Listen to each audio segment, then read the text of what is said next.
I'm going to do a video demonstrating how I make pinched roses. That doesn't mean by any means that it's the only way or necessarily the right way, but it is the way I do it. Okay, I've got my pattern here, and this is the way I shape my rose. I've seen different bookmakers shape their roses different way, like maybe these petals will be pointy or something. This part doesn't really matter how you shape your actual flower. You just need to have some sort of hole here for the pinched rose to show through, and that's how I choose to shape mine. Now I'm going to start out, the most important thing about the leather that makes the pinched rose is it needs to be something thin and soft, because you're going to end up basically wadding it up.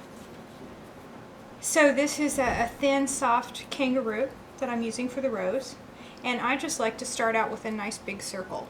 I just need plenty of room. This is not the shape that my rose is going to be, it's just something big enough to make a rose. And what I'm going to do is I'm going to put cement, I'm trying to think the best side to put it on. I'm going to put cement on the back side first and let that dry. While that's drying, I'm going to go ahead and put cement. What I'm making here is a little rose bracelet. So I'm going to go ahead and put cement on the back of my bracelet. And this green is going to form the leaves. Put cement on that.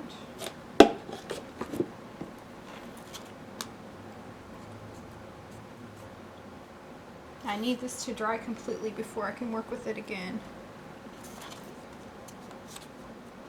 So I'm going to attempt to dry things here.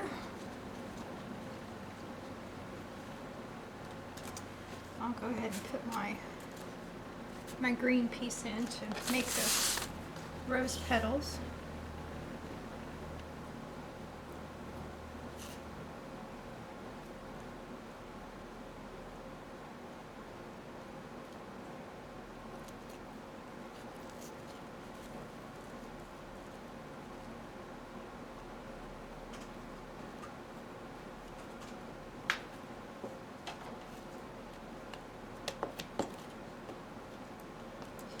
Okay, there we go. Now I have a stem and my leaves and the little base of the rose all in green. And all I lack is my rose. Now that this has dried on this side, I'm going to make sure I have a clean piece of paper that doesn't have any old cement on it. Put it down on a clean piece of paper.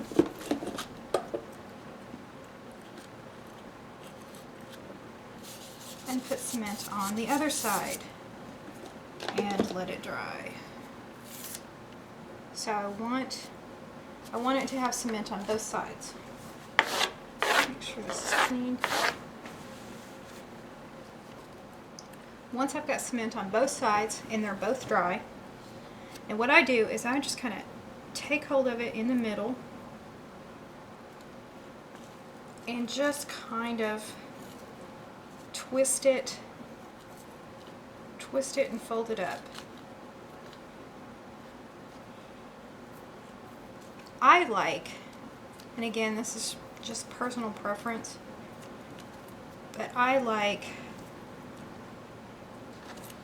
this kind of U-shaped thing here, and I don't have as many folds here as I want. I'm going to put a few more in.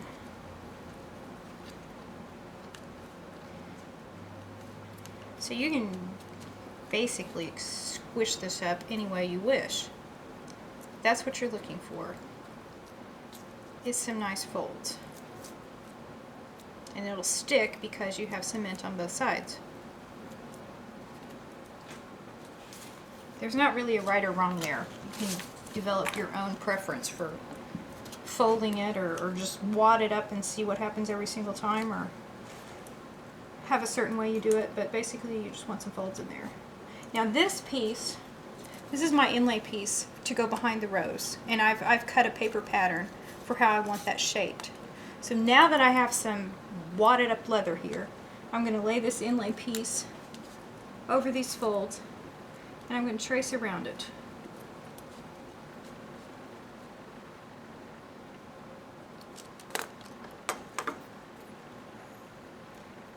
cut it out.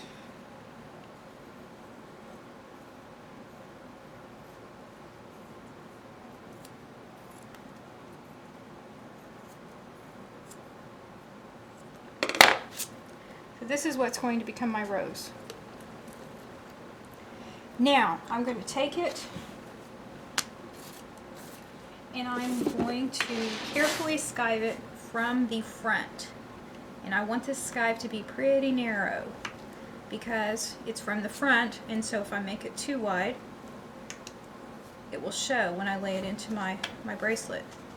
So I just want to really narrow skive all the way around this. But you can see how the real challenge with making twisted roses is going from all of this wadded up leather to a nice flat skive. So now I have just a little bit of skiving on there. It's not a whole lot. I'm going to need more, but I've kind of started it. So I'm going to put cement on this again around the edges where it's kind of worn off or been skived off. This already has the cement on it. Now the easiest way really to position this, normally you put your inlay in from the back like that, but for this, so I can see what I'm doing and how it's positioned, I'm going to put it in from the front. Lay that rose on there and make sure no skived edges are showing. And lay that on there. Push it down. Okay, so now it looks okay. It looks like a rose, but you can see how it's not skived. It's not feeling smooth out here at all. So what I'm going to do now is go back in and skive it from the back. And if I get some of these folds off to where you know, the back piece might actually be into the part that shows, but it won't show because it's behind a fold. So you want just a nice wide skive here to get all of that bulk out.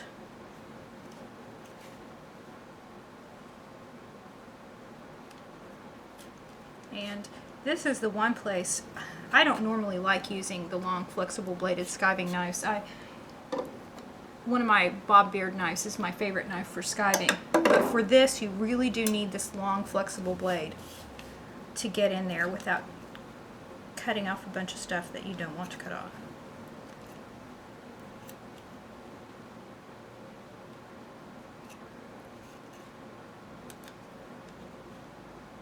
You have to skive this very carefully because I definitely don't want to cut into, or certainly not through, my bracelet.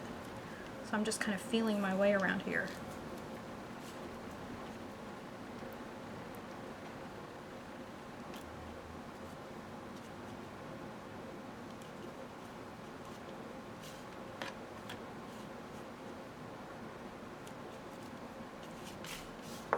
Okay, that's looking better. Take a little more off here.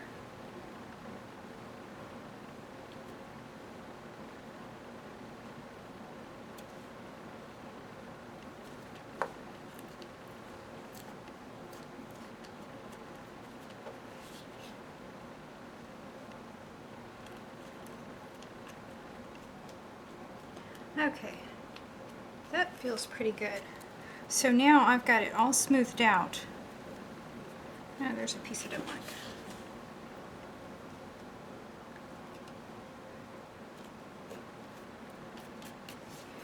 Got it all smoothed out to where you're going from all of this wadded up stuff to a very long, narrow skive, so that when I stitch this and put the backing on, you're not going to see all of those wrinkles and wads of leather up in here where you don't want to see them. And that's really the only trick to making a twisted rose, is developing a preference or a style for twisting it. Make sure you put cement on both sides. Put the cement on one side, let it dry, flip it over onto clean paper, put cement on the other side, let it dry, and then when you twist it up, it's going to stay because it has cement on both sides. Twist it up somehow, cut it into a shape that's close to what you want, that will cover that rose completely. Cut it into that shape, skive it from the top side just a little. That skive that I did first was probably only 1/8 of an inch wide. Obviously not enough to fully skive it and not leave any bumps. And then position it in there, and then go to the back and really skive it carefully from the back and skive off those bumps and get it down smooth. And there you go, that's a twisted rose.